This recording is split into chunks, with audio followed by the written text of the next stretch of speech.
నిరీక్షణ సమయం నీ హృదిలో క్రీస్తు ప్రేమ స్వరం.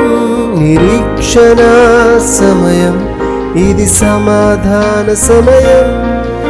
నిరీక్షణ సమయం నీ హృదిలో క్రీస్తు ప్రేమ స్వరం. నిరీక్షణ సమయం ఇది సమాధాన సమయం. నిరీక్షణ సమయం టీవీ కార్యక్రమాన్ని వీక్షిస్తున్న సహోదరి సహోదరులందరికీ ప్రభువైన యేసుక్రీస్తు వారి నామంలో మీకు అందరికీ ఆహ్వానం అలానే స్వాగతాన్ని పలుకుతూ ఉన్నాను. మనందరం కూడాను అనేక విషయాలలో అనేక మందిని అపార్థం చేసుకునేటువంటి పరిస్థితులు తప్పనిసరిగా ఉంటాయి. ఈ రోజున మనం చూసినట్లయితే కుటుంబాల్లో కానీ అలానే స్నేహాలలో కానీ అనేక రకములైనటువంటి అపార్థాలు చోటు చేసుకోవటం వలన వారి స్నేహాలు, కుటుంబాలు అలానే మానవ సంబంధాలు తెగిపోవటానికి చాలా అవకాశాలు ఉన్నట్లుగా మనం అనుదిన జీవితంలో చూసేటువంటి విషయం. అయితే ఈ విషయంలో బైబిల్ మనకి నేర్పించేటువంటి కొన్ని పాఠాలు ఏంటో అవి నేర్చుకొని మనము అపార్థాలకి తావు ఇవ్వకుండా మనం మనుషులను ఎలా అర్థం చేసుకోవాలి అనే వాక్యం చెబుతుందో దాని ప్రకారం మనం మనుషులను అర్థం చేసుకోవటానికి బైబిల్ మనకి ఎంతగానో దోహదపడుతుంది. సపోజ్ ఒక 10 మందిని మనం ఆలోచించినట్లయితే 10 మందిలో ఒకళ్ళు కూడాను సరైన రీతిలో ఆలోచించని రీతిలో ఎదుటివారిని లేదా వారికి ఉన్నటువంటి సంబంధాలు అర్థం చేసుకోవాలని స్థితిలో ఉన్నాయని లెక్కలు కడుతున్నాయి. అంటే ఒక వ్యక్తిని గురించి 10 రకాలుగా ఆలోచించినట్లు కనీసం ఒకటి కూడా యథార్థం కాకపోవచ్చు అని ఈ రోజున ఉన్నటువంటి సైకాలజిస్టులు చెప్తా ఉన్నారు. అయితే మనం దేవుని యొక్క వాక్యంలో ఇలా అపార్థం చేసుకున్నటువంటి సంఘటనలు మనం 4 చూస్తాం ఈ రోజున. మొదటిది, యేసు ప్రభునే మనుషులు సరిగా అర్థం చేసుకోలేదండి. మార్కు సువార్త 6వ అధ్యాయము 49వ వచనంలో చూస్తే, ఆయన సముద్రం మీద నడుచుట వారు చూచి భూతమునని తలంచి కేకలు వేసిరి. సో శిష్యులు ప్రయాణమై వెళ్తూ ఉంటే వారి పరిస్థితిని మార్చాలి అంటే ఆ తుఫాన్లో నుంచి వారిని రక్షించాలని యేసు ప్రభు వారు తానే ఆయన నడుచుకుంటూ ఆ యొక్క రాత్రి సమయంలో సాయంకాలం అయినప్పుడు ఆయన దోణి సముద్రం మధ్య ఉండెను. ఆయన ఒంటరిగా ఆయన వీక్షిస్తూ ఉన్నాడు. ఆ సమయంలో శిష్యుల యొక్క పరిస్థితి ఎలా ఉందంటే వారు మిక్కిలి కష్టపడి ఆ యొక్క దోణిను ఒడ్డుకు చేర్చే ప్రయత్నంలో ఓడిపోతా ఉన్నారు. సో అలాంటి సమయంలో యేసు ప్రభు వారిని కాపాడటం కోసం ఆ సముద్రంలో మునిగిపోకుండా కాపాడి వారిని రక్షించి ఒడ్డును చేర్చాలని ఆయన ప్రయాణమై తానే నీళ్ళ మీద నడుచుకుంటూ వస్తున్నటువంటి సమయంలో వారు ఎలాగా యేసు ప్రభుని అర్థం చేసుకున్నారంటే, ఆయన సముద్రం మీద నడుచుట వారు చూచి, ఎవరిని? ఆయన అంటే యేసు ప్రభును చూచి వారు భూతము అని తలంచి కేకలు వేసిరి. సో యేసు ప్రభునే తన శిష్యులు ఎంతో కాలం ఆయనతో ఉండి తిని త్రాగి ఆయన బోధలు వింటూ ఆయనతో పాటు అనేక స్థలాలకి నడుచుకుంటూ వెళ్ళారు. పడవ మీద ప్రయాణం చేశారు. ఆయనతో ఎంతో సంబంధం ఉన్నది. ఆయనతో మాట్లాడుతూ ఉండేవాళ్ళు. అనేక ఉపమానాలు యొక్క మరి అర్థాన్ని వారు అడిగి తెలుసుకున్నారు కూడా అండి. అలాంటి వారు కూడా యేసు ప్రభును మరి ఫిజికల్గానే వాళ్ళు చూసి భూతం అని అనుకున్నారట. చాలా హాస్యాస్పదంగా ఉంది కదండి. దేవుణ్ణి దయ్యం అనుకోవటం ఏంటండి? సో ఇలాంటి పరిస్థితులు మనందరం కూడాను, మంచి వాళ్ళని కూడాను వారిలో ఉన్నటువంటి ఒక చిన్న లోపాన్ని బట్టి వారిని మనం చెడ్డవారిగా భావిస్తూ వారితో ఉండేటువంటి సంబంధాలను తెంచుకునే ప్రయత్నం చేస్తూ ఈ రోజున చాలా గలిబిలి గందరగోళంలో ఉన్నట్లుగా మనం చూస్తాం. అలానే చాలామంది యేసు ఊహలు అంటే వారి యొక్క ఆలోచనలు, ఈరోజు మనం ఈ టాపిక్కి ఊహలు, మనిషి యొక్క ఊహా స్థితి అన్నమాట, ఇమాజినేషన్స్ అంటాం.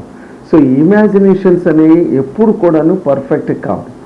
అంటే ఈ ఊహలు అనేటువంటివి ఎప్పుడు నిజము కానే కాదు. నిజమే, ఊహలు యథార్థత కావు, అవి రియాలిటీ కాదు, అది నిజము కాదు, అందులో సత్యం లేదు. కానీ ఈ రోజున చాలామంది ఊహా ప్రపంచంలోనే భార్య విషయంలో కానీ, భర్త విషయంలో కానీ, స్నేహితుల విషయంలో ఎన్నెన్నో తప్పుడు ఆలోచనలు, ఊహలలో వాళ్ళు మునిగిపోతూ ఉంటారు. నిజానికి మనం చూస్తే వారు ఏదైతే వారి గురించి ఊహిస్తున్నారో అది ఏమాత్రం కూడాను నిజం కాకపోవచ్చు, అయినా వారిని దూరం పెడతారు. వారితో విడాకులు తీసుకుంటారు, వారితో ఎల్లప్పుడూ కూడా సంబంధాలు పెట్టుకుంటారు. ఇక సంఘానికి వచ్చేటప్పటికి క్రైస్తవ సమాజంలో కూడా అనేక మందిని ఇలా అపార్థం చేసుకొని వారికి సువార్తను ప్రకటించి వారిని దేవుని మార్గంలో నడిపించడానికి బదులుగా వారిని పూర్తిగా విడిచిపెట్టడం, వారిని గురించి ఎవరో ఏదో చెప్పినటువంటి చెప్పుడు మాటలను వినటం, మంచి వ్యక్తుల్ని దూరం చేసుకోవటం మనం చూస్తాము. సో ఈ ఊహలు మనిషి యొక్క ఆలోచనలు బైబిల్లో ఉంది. నా ఆలోచనలు మీ ఆలోచనలు వంటివి కావు, నా ఊహలు మీ ఊహల వంటివి కాదు, నా మార్గములు మీ మార్గముల వంటివి కాదు, మీ మార్గముల కంటే నా మార్గములు ఉన్నతమైనవి, నా ఆలోచనలు మీకంటే శ్రేష్టమైనవి అని దేవుడు చెప్తున్నాడు. ప్రియులారా, మరి ఈ విధంగా చాలామంది యేసు ప్రభువును వారు కలిగి లేకపోయినా యేసు ప్రభువును కలిగి ఉన్నట్లుగా ఊహించుకుంటూ ఉంటారు. వారు ఏమి కాదు దానిని ఊహించుకునేటువంటి ఒక ప్రమాదం ఈ రోజున చాలామంది ప్రమాదంలో ఉన్నారు. సో లూకాసు వార్త 2వ అధ్యాయము 44వ వచనంలో ఈ ఊహల్లో యేసు ప్రభునే తమ తల్లిదండ్రులు మరి పోగొట్టుకున్నటువంటి పరిస్థితిని మనం చూస్తున్నాం. సాక్షాత్తు యేసు ప్రభు యొక్క తల్లిదండ్రులు లూకాసు వార్త 2వ అధ్యాయము 44వ వచనంలో వాళ్ళ ఊహలు ఎలా ఉన్నాయో చూద్దామండి. ఆయన తల్లిదండ్రులు ఆ సంగతి ఎరుగక ఆయన సమూహములో ఉన్నాడనని తలంచి ఒక దిన ప్రయాణము సాగిపోయి తమ బంధువులలో నిలవైన వారిలోనూ ఆయనను వెతుకుచూ ఉండిరి. సో ఇక్కడ ఏం జరుగుతుందో మనం చూసినట్లయితే యేసు ప్రభు వారు 12 సంవత్సరాల వయసులో ఉన్నప్పుడు తన తల్లిదండ్రులతో యెరూషలేము దేవాలయమునకు వెళ్ళినటువంటి సందర్భంలో వాళ్ళు తిరిగి వచ్చేటప్పుడు మేరీ జోసెఫ్ ఇద్దరు కూడాను యేసు కూడా బాలుడైన యేసు తనమతో కూడా ఉన్నాడు అని చెప్పి ఆ తిరుగు ప్రయాణంలో వాళ్ళు ఆలోచించుకుంటూ ఊహించుకుంటూ ఇమాజినేషన్స్లో వాళ్ళు వచ్చేసారు. చివరికి వాళ్ళు వచ్చిన తర్వాత వారి ఇంటికి వచ్చిన తర్వాత చూసుకుంటే బాలుడైన యేసుక్రీస్తు మిస్ అయిపోయాడు. అప్పుడు వాళ్ళు ఏం చేశారంటే దెన్ దే రియలైజ్డ్ మా ఊహలు నిజమైనటువంటివి కాదు, మా ఆలోచనలు, మా ఇమాజినేషన్స్ నాట్ రైట్. ఆయన మాతో ఉన్నాడు అని అనుకున్నాము, బాలుడైన యేసు ప్రభు తమతో ఉన్నాడు అని అనుకున్నారు, కానీ నిజానికి చూస్తే ఆయన వారితో లేడు. ఆయన అక్కడే ఉన్నాడు, యెరూషలేములోనే ఉండి ఆయనకున్నటువంటి ఆయన పండితులతో కూర్చొని మాట్లాడుతూ ఉన్నాడు అని మనం చూస్తూ ఉన్నాం. So he's there in Jerusalem, ఆయన అక్కడే ఉన్నాడు. 46వ వచనంలో చూసినట్లే 3 దినములైన తర్వాత ఆయన దేవాలయంలో బోధకుల మధ్య కూర్చుండి వారి మాటలను ఆలకించుచు వారిని ప్రశ్నలు అడుగుచూ ఉండగా అప్పుడు చూశారు. సో వారి ఇమాజినేషన్స్ చూడండి. మన సబ్జెక్ట్ ఏంటంటే ఊహలు. మనిషి యొక్క ఊహలు చాలా ప్రమాదకరమైనటువంటివి. దేవుని యొక్క ఊహలు మనకు కావాలి, దేవుని యొక్క ఆలోచనలు మనం తీసుకోవాలి. అనుకుని దావీదు భక్తుడు అంటాడు కదా, దేవా నీ ఆలోచనలు నాకు అనుగ్రహించమంటాడు. దేవుని వాక్యాన్ని ఎవరైతే దివ్యంగా చక్కగా చదువుతూ ఉంటారో వారికి దేవుని యొక్క ఆలోచనలు దేవుడు వాళ్ళకు అనుగ్రహిస్తాడు. దేవుని యొక్క ఉద్దేశములు బయలుపరుస్తాడు పరిశుద్ధాత్మ దేవుడు. వారు నడవలసిన మార్గంలో వారిని నడిపిస్తాడు. తన యొక్క మరి ఆలోచనలు వాళ్ళకి తెలియచేస్తాడు. లేకపోతే మనిషి అంటండి బుద్ధి జ్ఞానం లేని కంచర గాడిదలలాగా ఈ లోకంలో వారి జీవితాలను నాశనం చేసుకుంటారు. అలాంటి నాశనం నుంచి తప్పించడానికే దేవుడు తన వాక్యాన్ని మనకు అనుగ్రహించాడు. ఈ వాక్య ప్రత్యక్షతలో మన ఊహలు మటుమాయమైపోయి దేవుని యొక్క ఊహలు మనలోనికి వచ్చినప్పుడు ఆ యొక్క రియాలిటీ అంటే ఆ సత్యం ఏంటో మనకు తెలుస్తుంది. దేవుడు ఎప్పుడు కూడాను ఊహల ప్రపంచంలో మనిషి ఉండాలని చెప్పి మనిషిని సృష్టించలేదు. దేవుణ్ణి కూడా ఊహించుకునేవారు ఉన్నారు కదా. ఇందాక మనం చూసాము, దేవుని సైతం దయ్యం అనుకున్నారు. దయ్యాన్ని కూడా దేవుడు అని ఊహించుకుంటున్నటువంటి సనాతనమైనటువంటి భారతదేశంలో మనం జీవిస్తున్నాం అనేటువంటి విషయాన్ని నేను ప్రత్యేకంగా చెప్పవలసిన పర్లేదు. దేవుని యొక్క గుణగణాలు ఏంటో, దేవునిలో ఉండవలసినటువంటి నీతి నియమాలు, పరిశుద్ధత ఏంటో మనుషులకు తెలిసినా సరే ఆయన దేవుడిగా అంగీకరించలేదు. వారి అవివేకము అంధకారమయను అని బైబిల్ సెలవిస్తూ ఉన్నాం. సో అలాంటి పరిస్థితుల మధ్య మనం ఈ లోకంలో ఎలా జీవిస్తున్నాము. సో యేసు ప్రభు లేకపోయినా సరే వారు యేసు ప్రభు తమతో ఉన్నాడు అని చెప్పి వాళ్ళు ఊహించుకొని చివరికి వాళ్ళకి జ్ఞానోదయం అయిపోయి నిజానికి యేసు ప్రభు మాతో లేడని చెప్పి వాళ్ళు బయలుదేరి వెళ్ళారు. వెళ్ళినప్పుడు యేసు ప్రభును రియల్గా కనుగొన్నారు. సో వాళ్ళ ఊహలు ఎంత రాంగో వాళ్ళు గ్రహించారు యేసు ప్రభు తల్లిదండ్రులు. వెంటనే వారు వెళ్ళి యేసు ప్రభును కనుగొన్నారు. యేసు ప్రభును తీసుకొని మరలా వారి ఇంటికి వచ్చారు. సహోదరి సహోదరుడా, ఈ యొక్క సందేశాన్ని ఆలకిస్తున్నటువంటి ఈ సమయంలో అనేక మంది క్రైస్తవులు వారిలో యేసు ప్రభు లేకపోయినా వారు వెళుతున్నటువంటి మందిరంలో ఏదో ఒక కళల ప్రపంచాన్ని వాళ్ళు సృష్టించుకుంటూ ఉంటారు. వారు దేవుడు అక్కడ ఉన్నాడు అనేటువంటి ఒక ఆలోచనల మధ్య ఉంటారు. కానీ నిజానికి ఎక్కడ ఇద్దరు ముగ్గురు ఉంటే వారి మధ్య నేను ఉంటానన్నటువంటి దేవుడు వారిలో ఏక హృదయం లేకపోతే, ఏక మనసు కలిగి ఉంటే అక్కడ వారు ఉంటారు. వాళ్ళ ముగ్గురు మధ్య విభేదాలు ఉంటే, వాళ్ళు ముగ్గురు మనుషులుగా ఫిజికల్గా ఉన్నా సరే వాళ్ళలో ఉండేటువంటి అభిప్రాయాలు క్రీస్తును మహిమపరచాలి, క్రీస్తును ఆరాధించాలి, క్రీస్తు నామాన్ని ఘనపరచాలి అనేటువంటి ఉద్దేశం ఆ కూడి ఉన్నటువంటి ఇద్దరు ముగ్గురులో లేకపోతే అక్కడ దేవుడు ఉండడు, కానీ దయ్యమే నివాసం చేస్తుందండి. విభేదాలు కలిగించేది సాతాను, సమాధానపరిచేది దేవుడు. కాబట్టి సమాధానమునకు అధిపతి అయినటువంటి క్రీస్తు ఎక్కడ ఉంటాడంటే, ఎక్కడైతే క్రీస్తును గణపరిచేటువంటి ఇద్దరు ముగ్గురు ఉంటారో వారి మధ్య ఉంటాడండి. వారి హృదయాలలో ఉంటాడు, వారిలో ఉంటాడు. కాబట్టి కొంతమంది ఇలా ప్రార్థన చేస్తూ ఉంటారు, ప్రభువా నువ్వు ఎక్కడ ఇద్దరు ముగ్గురు ఉంటే వారి మధ్య ఉంటానని మీరు వాగ్దానం చేసావు కనుక మా మధ్య నీవు ఉన్నావు ప్రభువా అని అంటారు. ఫిజికల్గా ఇద్దరు ముగ్గురు ఉన్నా సరే వారి మధ్య దేవుడు ఉన్నాడా? వారి మనసులు దేవుని మీద ఉన్నాయా? వారి ఆరాధన ఆత్మతో సత్యముతో ఆరాధిస్తున్నారా? యూదా ఇస్కరియోతును గురించి మనం చూస్తాం, మీలో ఒకడు సాతాను అన్నాడు. సో సపోజ్ ఇలా అనుకుందాం, యూదా ఇస్కరియోతు ఇంకో ఇద్దరు ఉన్నారనుకోండి, వారిద్దరి మధ్య యేసు ప్రభు ఉంటాడా? ఉండడు. ఎందుకంటే యూదా ఇస్కరియోతు యొక్క ఆలోచన, తన యొక్క గురి గమ్యము వేరే ఉన్నది. అతని గురి గమ్యం అంతా కూడాను డబ్బు సంపాదన కొరకు మాత్రమే, లోకం మాత్రమే. కానీ సపోజ్ పేతురు ఉన్నాడు, పేతురు యొక్క గమ్యము గురి ఏమై ఉన్నదంటే క్రీస్తును మహిమపరచాలని. కాబట్టి అక్కడున్న ఇద్దరి మధ్య దేవుడు యేసు ప్రభు ఉన్నాడు అంటే లేడు, ఒకరిలో ఉన్నాడు, ఒకరిలో సాతాను ఉన్నాడు. సో ఇలాంటి ఇమాజినేషన్స్ నుంచి మనం, ఇలాంటి ఊహల ప్రపంచంలో నుంచి మనం బయటికి రావాలి. ఏదో ఊహించుకొని మత్తయి సువార్త 7:21 చూసినట్లే కొంతమంది ఇలా ఊహించుకొని యేసు ప్రభు దగ్గరికి వెళ్ళి ఇలా మాట్లాడుతున్నారు. 7వ అధ్యాయము 22వ వచనంలో, ఆ దినముందు అనేకులు నన్ను చూచి ప్రభువా ప్రభువా మేము నీ నామమును ప్రవచించలేదా, నీ నామమున దయ్యములను వెళ్ళగొట్టలేదా, నీ నామమున అనేకమైన అద్భుతములు చేయలేదా అనని చెప్పుదురు. అప్పుడు నేను మిమ్మును ఎన్నడను ఎరుగను, అక్రమము చేయవారలారా నా యొద్ద నుండి మీరు వెళ్ళిపోండి. అప్పుడు నేను మిమ్మల్ని ఎన్నడూ ఎరుగను, అక్రమము చేయవారలారా నా యొద్ద నుండి పోండి అని వారితో చెప్పుదును అని అన్నాడు.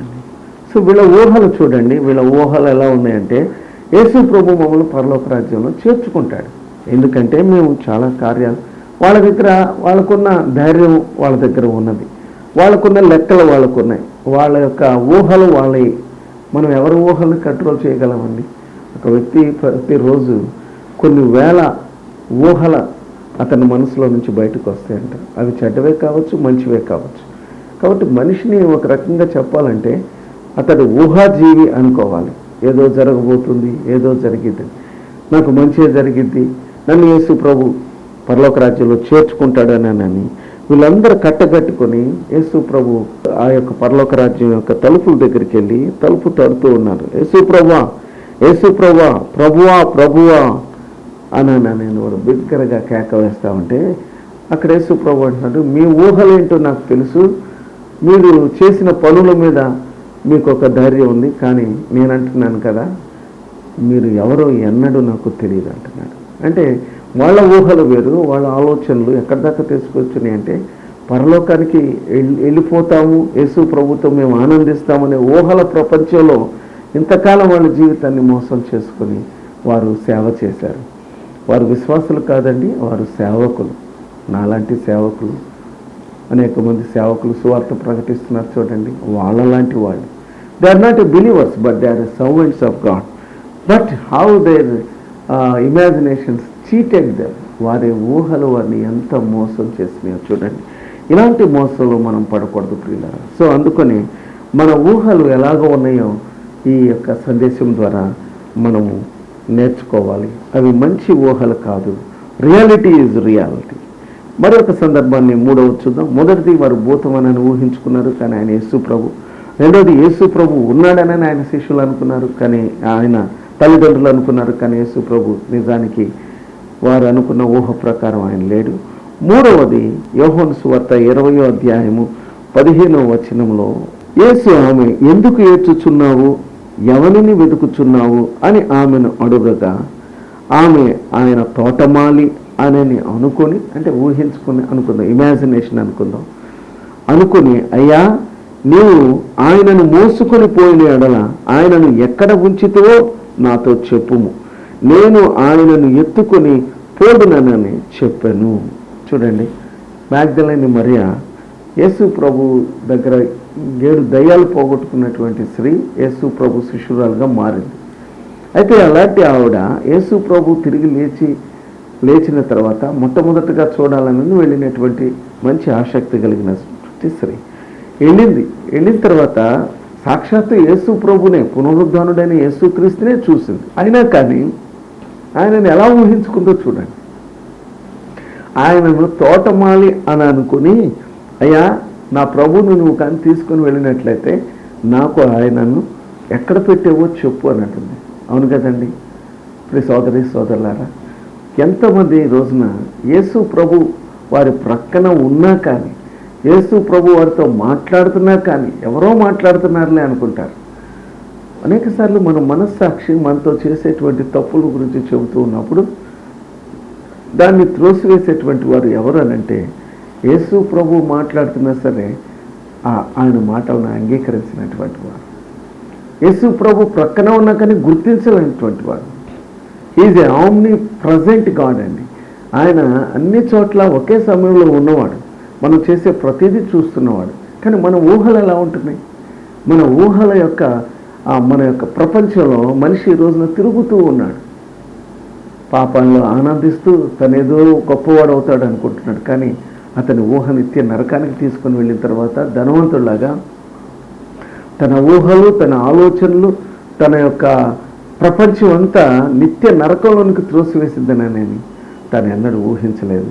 ఈనాడు కూడా అనేక మంది ఇలాంటి ఊహల ప్రపంచంలో తేలియాడుతూ సుఖ సౌఖ్యాలతో ఈ శరీరాన్ని సుఖింపు చేసుకుంటూ చివరికి పాపంలో వాళ్ళు పట్టబడి నిత్య నరకంలో వాళ్ళు త్రోసివేయబడుతున్నారు. మిత్రము, ఒకవేళ ఈ సమయంలో మీరు కూడా ఇలాంటి తప్పుడు ఊహ ప్రపంచంలో ఉంటే రియాలిటీలోకి రండి. బైబిల్ మనకి సత్యాన్ని తెలియచేస్తుంది. మగ్దలేని మరియను యేసు ప్రభు అడుగుతున్నాడు.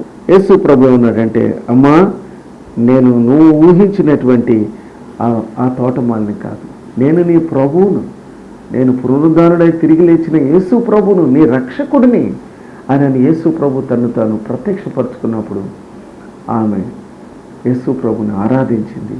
ఆ యేసు ప్రభు యొక్క పునరుద్ధానపు మొట్టమొదటి న్యూస్ని ఈ ప్రపంచానికి అందించినటువంటి వ్యక్తిగా బైబిల్లో మనం చూస్తాం.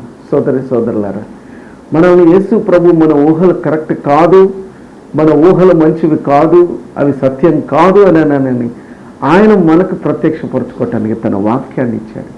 కాబట్టి let us correct our self by reading the Bible, by understanding the word of God. అందుకే దేవుని యొక్క వాక్యము మనకి చాలా చక్కగా మన భాషలో అర్థమయ్యేటట్లుగా, తెలుగు భాషలో, వాడుక భాషలో, అనేక భాషల్లో ఈ రోజున తెలుగు బైబిల్ మనకున్నదండి. విలియం కేరీ గారు 40 భాషల్లో ట్రాన్స్లేట్ చేసిన తర్వాత కొంతమంది పండితులు ఇంకా వాడుక భాషలోనికి ఈ బైబిల్ని తర్జుమా చేశారు. కాబట్టి ప్రతి ఒక్కరికి అర్థమయ్యే భాషలో ఉన్నప్పుడు మనం ఇంకా ఊహల్లో ఉండవలసిన పని ఏంటి? వాక్యమే సత్యం అని ఉంది బైబిల్లో. యేసు ప్రభు ఎవరనంటే హీజ్ ఎ ట్రూత్. యేసు ప్రభు సత్యము, ఆ సత్యమే వాక్యము, వాక్యమే దేవుడు. కాబట్టి ఇంకా మనం ఏ పరిధిలో చూసినా వాక్యం మనల్ని ఊహల్లో నుంచి భూమి మీదకి నడిపిస్తుంది. వాట్ ఐ యామ్, నేను ఏమై ఉన్నానో నాకు తెలియచేసేది దేవుని యొక్క వాక్యమే, కానీ మనుషుల్లో నుంచి పుట్టుకొచ్చినటువంటి ఊహలు కాదు, ఆలోచనలు కాదు. ఫిలాసఫర్స్ కొంతమంది అలా వాళ్ళ జీవితాలను నాశనం చేసుకున్నారండి. అంటే వారు పరలోకాన్ని, దేవుణ్ణి అర్థం చేసుకోవటానికి సోక్రటీస్, అలానే ఫిలాసఫర్స్ అయినటువంటి అరిస్టాటిల్, అలానే ఇంకా అనేక మంది ఫిలాసఫర్స్ ఉన్నారు. వీళ్ళందరూ కూడా నేను చేసిన వాళ్ళ ఊహలతో దేవుణ్ణి ఎలా ఉంటాడో వాళ్ళు ఒక ఇమాజినేషన్లోకి వెళ్ళిపోయారు, ఒక ధ్యానంలోనికి వెళ్ళిపోయారు. కొంతమంది అయితే ఋషుల్లాగా మారిపోయి మరి సర్వసంగ పరిత్యాగులాగా మారిపోయి మునులుగా మారిపోయారు, పాపాన్ని జయించలేకపోయారు. కానీ యేసు వచ్చిన తర్వాత పౌలు భక్తుడు 16వ అధ్యాయంలో మనం చూసినట్లయితే యాక్ట్స్ అపోస్తుల కార్యంలో మీకు తెలియనటువంటి ఆ దేవుణ్ణి, గ్రీక్ ఫిలాసఫర్స్ ఇమాజినేషన్ గాడ్ని అంటే వాళ్ళు ఆ యొక్క ఐడల్ మీద ఏమని రాశారంటే మీకు తెలియనటువంటి దేవుడు అని రాశారు. ఇది ఎక్కడ జరిగింది? గ్రీస్ దేశంలో జరిగింది.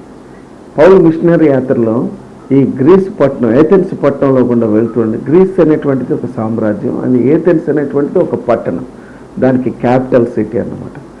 అక్కడ ప్రజలందరూ కూడా ఈ ఫిలాసఫర్స్ చెప్పినటువంటి స్టోయిక్స్ అంటే తిని త్రాగి సంతోషించండి అదే దేవుడు అని చెప్పి స్టోయిక్స్ అనేటువంటి కొంతమంది వేదాంత విద్యను అనుసరించిన వాళ్ళు, అంటే ఇంకా దేవుడు లేడు, చచ్చిన తర్వాత నరకం లేదు, పరలోకం లేదు, బతకండి, చావండి, సుఖించండి, వాళ్ళ ఫిలాసఫీ అది, వాళ్ళ ఊహలు అది. అందుకని ఎప్పుడు వాళ్ళు తాగుతూ తింటూ ఏమండి ఆనందిస్తూ వినోదాలు విలాసాలను బ్రతికేవాళ్ళు. కొంతమంది ఉన్నారు జ్ఞానాన్ని సంపాదించుకోండి అని చెప్పాడు అరిస్టాటిల్. సో వాళ్ళు దేవుడు అంటే ఎవరు అని ఆ జ్ఞానాన్ని కోసం వాళ్ళు తిరిగారు. అందుకని పౌలు అంటాడు గ్రీసు దేశస్తులు జ్ఞానమును వెతుకుచున్నారు. ఇక యూదులు పిచ్చంతా కూడా సూచక్రియలే. యేసు ప్రభువా ఏదైనా చూపెట్టు, అది చెయ్యి, ఇది చెయ్యి, అతను నడిపించు, ఇతను లేపు, ఇవే చెప్తా ఉంటారు. ఈరోజు కూడా ఇలాంటి వాళ్ళే ఉన్నారు. కానీ బైబిల్ మాత్రం మనకి సత్యాన్ని చెప్తుంది. సో ఎక్కడ ఏముందంటే ఆ తోటమాలి యేసు ప్రభు చెప్పాడు, నేను కాదు, I'm not a gardener but I am your saviour, నేను నీ రక్షకుడు అని చెప్పాడు. సో నాలుగవ ఇమాజినేషన్ చూద్దాం. 16వ అధ్యాయము అపోస్తుల కార్యం 16:27లో మనం చూసినట్లయితే అక్కడ జైలు అధికారి తను ఏమనుకున్నాడంటే పౌలు శీలలు వెళ్ళిపోయారు చెరలో నుంచి, కాబట్టి ఇక నేను బ్రతకటం వేస్ట్, నన్ను ఉరి తీస్తారు, నన్ను కత్తితో చంపేస్తారు. రోమన్స్ యొక్క చట్టం ఏంటంటే ఒక వ్యక్తి కానీ జైల్లో ఉంటే ఆ వ్యక్తి పారిపోతే అక్కడ ఉన్నటువంటి వ్యక్తిని యొక్క ప్రాణాన్ని తీస్తారు, అంటే అతని ప్రాణానికి నీ ప్రాణం హామీ అని. ఇప్పుడు పౌలు శీల వెళ్ళిపోయారు 16వ అధ్యాయంలో, అది మనం చెప్పుకోవటానికి టైం లేదు. బట్ వాళ్ళ దేవుడు వచ్చాడు, ఆ రాత్రి వాళ్ళు పాటలు పాడారు, వెంటనే దేవుని దూత వాళ్ళని సెట్ ఫ్రీ చేశారు. వాళ్ళ ఆనందంతో బయటికి వెళ్ళిపోవాలని వెళ్ళిపోయారని చెప్పి ఇతను అనుకున్నాడు. కానీ 16:27 వచనం చదువుతాను, దయచేసి వినండి. అక్కడ ఏమిటంటే అంతలో చెరసాల నాయకుడు మేలుకొని చెరసాల తలుపులన్నీ తెరిచి ఉండటం చూచి ఖైదీలు పారిపోయి అని అనుకొని, ఇమాజినేషన్, రాంగ్ మిస్కన్సెప్షన్ అనమాట, అనుకొని కత్తి దూసి తన్ను తాను చంపుకొనబోయాను అని అన్నాడు. అంటే ఈ వాంట్ టు కమిట్ సూసైడ్ అనమాట. ఇంకా నేను బ్రతకటం వేస్ట్. ఈరోజున ఎంతోమంది ఇలాగండి, నా భర్త ఏదో అక్రమ సంబంధం కలిగి ఉన్నాడని చెప్పి సూసైడ్ చేసుకొని చచ్చిపోతారు. అక్రమ సంబంధం కలిగి ఉన్నా చనిపోవాల్సిన అవసరం ఏంటి? ప్రార్థన చేసి దానికి సొల్యూషన్స్ ఎన్నో, ప్రతి సమస్యకు పరిష్కారం ఉంది కదా, పరిష్కారం లేని సమస్య లేదు కదా యేసు ప్రభు దగ్గర. కానీ యేసు ప్రభు దగ్గరికి రారు, సూసైడ్ చేసుకుంటారు. కొంతమంది విడాకులు తీసుకుంటారు, కొంతమంది ఇలాంటి ఇమాజినేషన్స్లో జీవితాలను గందరగోళం చేసుకుంటారు, గజిబిజి చేసుకుంటారు. మిత్రమా, ఫ్రెండ్, కమ్ టు జీసస్. ఈ వ్యక్తి చూడండి, ఈజ్ ఎ జైల్ ఆఫీసర్, ఎంత గొప్ప ఆఫీసర్ అండి. ఈ ఆఫీసర్ సూసైడ్ చేసుకోబోతున్నారు. నిజానికి పౌలు శీలలు వెళ్ళిపోలేదండి, వాళ్ళు అక్కడే ఉన్నారు. వాళ్ళు ఎక్కడికి వెళ్ళాలి? వాళ్ళు ఏమంటున్నారంటే ధైర్యం తెచ్చుకో, నీకు ఏ హాని చేసుకోవద్దు, మేము ఇక్కడే ఉన్నాము, మేము వెళ్ళలేదు, మేము అలాంటి వాళ్ళం కాదు, we don't fear to death అని ధైర్యం చెప్పినప్పుడు అతను ఆశ్చర్యపడిపోయి అతను ఏంటండి వారిని ఇంటికి తీసుకొని వెళ్ళి వారికి గాయాలు కడిగి వాళ్ళకు భోజనం పెట్టి తర్వాత యేసుక్రీస్తునందు విశ్వాసం ఉంచి అతడు తన ఇంటి వారందరితో ఆనందించాడంటే. ఆ మాట బైబిల్లో ఉంది. He rejoiced exceedingly. సూసైడ్ చేసుకోవాల్సినటువంటి వ్యక్తి ఇమాజినేషన్, రాంగ్ ఇమాజినేషన్, తప్పుగా ఆలోచించాడు. వెళ్ళిపోయారేమో, ఇక రోమా ప్రభుత్వ అధికారి నన్ను చంపేస్తాడు, ఇక నా భార్య పిల్లలు అనాథులైపోతారు. కానీ వాళ్ళు అంటున్నారు యేసుక్రీస్తునందు విశ్వాసం ఉంచుము, నువ్వు నీ ఇంటి వారు రక్షించబడతాను. చివరిగా ఒక వ్యక్తిని గురించి మీకు చెప్పి నేను క్లోజ్ చేస్తాను. అతని పేరు స్టీఫెన్ గ్రిల్లెట్ అనేటువంటి వ్యక్తి 1733 నుంచి 1855 వరకు బ్రతికాడు. Is a missionary. ఆ వ్యక్తి అంటాడు కదా, ఏదైనా సరే ఈ లోకంలో మనం మంచి చేయాలనుకుంటే మనం బ్రతుకున్నప్పుడే చేయాలి, ఇప్పుడే చేయాలి, అది ఈరోజే చేయాలి, ఇప్పుడే చేయంటాడు. ఎప్పుడో చేద్దాం అనుకుంటే అవకాశం ఉండదు అంటాడు. నేను మరలా ఈ దారిలో రాను, I shall not pass this way again, ఈ దారిలో మళ్ళా రాను. త్రూ దిస్ టాయిల్సమ్ వరల్డ్, ఈ భయంకరమైనటువంటి శ్రమలతో కూడిన లోకానికి మళ్ళా నేను రాను. Once and only once I pass, ఒకసారి మాత్రమే ఈ లోకంలో కూడా నేను ప్రయాణం చేస్తూ వెళుతాను. If I want to show any kindness, ఎవరికైనా నేను మేలు చేయాలి అని అనుకుంటే, ఏదైనా మంచి పని చేయాలనుకుంటే అది నేను ఇప్పుడే చేస్తాను. నా తోటి వారికి కానీ సమాజానికి మేలు చేయాలనుకుంటే ఇప్పుడే చేస్తాను. Let me do it while I can do for it in plain. నేను ఏదైనా చేయాలనుకుంటే మంచి నేను ఇప్పుడే చేస్తాను, ఎందుకంటే I shall not pass this world again. ఈ లోకంలో గుండా మళ్ళా ప్రయాణం చేసే అవకాశం నాకు ఉండదు అని చెప్పాడు. ఇదిగోండి ఈ ఫోటోలో చూస్తున్నటువంటి స్టీఫెన్ గ్రిల్లెట్ అనేటువంటి వ్యక్తి, చాలా అద్భుతమైనటువంటి సందేశం. ఆయన రాసిన పుస్తకాలు చాలా ఉన్నాయి. ఆయన ఒక రోమన్ క్యాథలిక్ మిషనరీగా ఉండి తర్వాత యేసుక్రీస్తుని తెలుసుకొని చాలా గొప్ప జీవితాన్ని జీవించాడు. చాలా అనాథ శరణాలయాలు కట్టించాడు, చాలా మంచి పనులు చేశాడు స్టీఫెన్ గ్రిల్లెట్ అనేటువంటి వ్యక్తి. I shall not pass this way again through this toilsome world, alas once and only once I pass. If I want to do any kindness to this world, I will do it right now, because I shall not pass this way again. ఎందుకంటే మరలా నేను ఈ మార్గంలో గుండా వెళ్ళను. ప్రార్థన చేసుకున్నాను. పరిశుద్ధుడా, ప్రేమ కలిగిన తండ్రి, మా ఊహలను గురించి అనేక తప్పుడు ఊహలతో ఈరోజున మనిషి జీవిస్తున్నాడు. కానీ నీ వాక్యాన్ని మేము చదివినప్పుడు యేసయ్య ఈ జైలు అధికారి కానీ, మగ్దలేని మరియ కానీ, ప్రభువా తండ్రి, అలానే నీ శిష్యులు కానీ ఎలాంటి తప్పుడు ఊహలు, యేసు ప్రభు శిష్యులు నువ్వు లేకపోయినా నువ్వు ఉన్నారు అనుకున్నారు. ఇలాంటి తప్పుడు ఊహల నుంచి మేము బయటకు వచ్చి ఒక నిజమైన జీవితాన్ని మేము ఎంజాయ్ చేయాలంటే అది యేసు క్రీస్తును తెలుసుకొని ఆయన మాటలో మా యొక్క జీవితాన్ని ఉంచుకొని మా బ్రతుకులు బ్రతకాలి. అలాగ వీక్షిస్తున్న వారందరూ కూడా ఊహల ప్రపంచంలో నుంచి నిజమైనటువంటి జీవితంలోనికి వచ్చుటకు నీ వాక్యమును విని ఉన్నారు. ఈ వాక్యం వారి హృదయాలను ఫలింపు చేసి దీవించమని యేసు నామములో ప్రార్థన. ఆమేన్. అందరికీ వందనాలండి. Thank you. ఒంటరితనముతో ఓదార్పు లేక, ప్రేమించేవారు లేక, జీవితంలో నిరాశ నిస్పృహలో ఉన్నవారికి ఆ ప్రభు ప్రేమను రుచి చూడాలని, మీ జీవితాలను మరియు మీ కుటుంబాలను ఆనందంతో నింపుకోవాలని ఆశపడేవారికి ఇదే మా ఆహ్వానం. మన గుంటూరు పట్టణంలో నెహ్రూ నగర్ 7వ లైన్లోని house of prayer fellowship church నందు జరిగే ఆదివారం ఆరాధనకు మిమ్మల్ని ఆహ్వానించుచున్నాము. ఆదివారం ఆరాధన సమయం ఉదయం 10:30 దైవజనులు సోల్మన్ రెడ్డి గారు వాక్యమును అందించి మీ అన్ని అవసరతల కొరకు ప్రార్థిస్తారు. మా address house of prayer fellowship church, Nehru Nagar 9th line, Guntur. మా సెల్ ఫోన్ నంబర్ 9394782237 మరియు మా ఉదయకాలపు ఆరాధన ఆర్టీసీ కాలనీలోని house of prayer fellowship church నందు 8 గంటల నుండి 10 గంటల వరకు జరుగును. అడ్రస్ ఆర్టీసీ కాలనీ 1వ లైన్, గుంటూరు. మా ఫోన్ నంబర్ 9394782237. అందరూ ఆహ్వానితులే.